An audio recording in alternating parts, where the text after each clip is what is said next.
बहुत समय पहले की बात है। एक महाज्ञानी पंडित हिमालय की पहाड़ियों में कहीं रहते थे।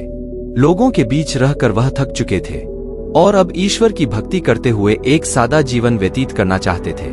लेकिन उनकी प्रसिद्धि इतनी थी कि लोग दुर्गम पहाड़ियों, सकरे रास्तों, नदी, झरनों को पार करके भी उससे मिलना चाहते थे। उनका मानना था कि यह विद्वान उनकी हर समस्या का समाधान कर सकता है। इस बार भी कुछ लोग ढूंढते हुए उनकी कुटिया तक आ पहुंचे। पंडित जी ने उन्हें इंतजार करने के लिए कहा।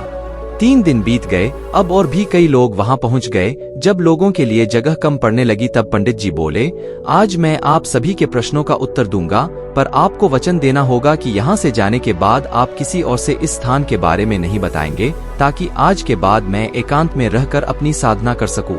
अपनी अपनी समस्याएं बताइए चलिए। यह सुनते ही किसी ने अपनी परेशानी बतानी शुरू की, लेकिन वह अभी कुछ शब्द ही बोल पाया था कि बीच में किसी और ने अपनी बात कहनी शुरू कर दी। सभी जानते थे कि आज के बाद उन्हें कभी पंडित जी से बात करने का मौका नहीं मिलेगा, इसलिए वे सब जल्दी से जल्दी अपनी बात रखना चाहते थे। कुछ ही देर में वहां का दृश्य मछली बाजार जैसा हो गया और अंततः पंडित जी को चीख कर बोलना पड़ा, कृपया शांत हो जाइए। अपनी अपनी समस्या एक पर्चे पे लिखकर मुझे दीजिए।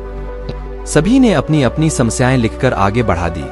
पंडित जी ने सारे पर्चे लिए और उन्हें एक टोकरी में डालकर मिला दिया और बोले, इस टोकरी को एक दूसरे को पास कीजिए। हर व्यक्ति एक पर्ची उठाएगा और उसे पढ़ेगा। उसके बाद उसे निर्णय लेना होगा कि क्या वो अपनी समस्या को इस समस्या से बदलना चाहता है। हर व्यक्ति एक पर्चा उठाता, उसे पढ़ता और सेहेम सजाता।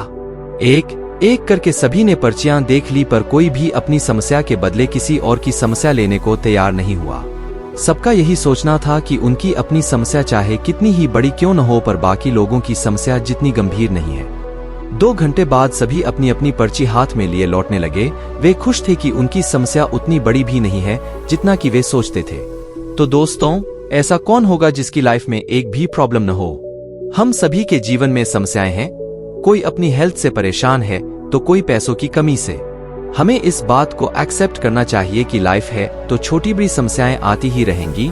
ऐसे में दुखी होकर उसी के बारे में सोचने से अच्छा है कि हम अपना ध्यान उसके निवारण में लगाएं, और अगर उसका कोई सल्यूशन ही न हो तो अन्य प्रोडक्टिव चीजों पर फोकस करें।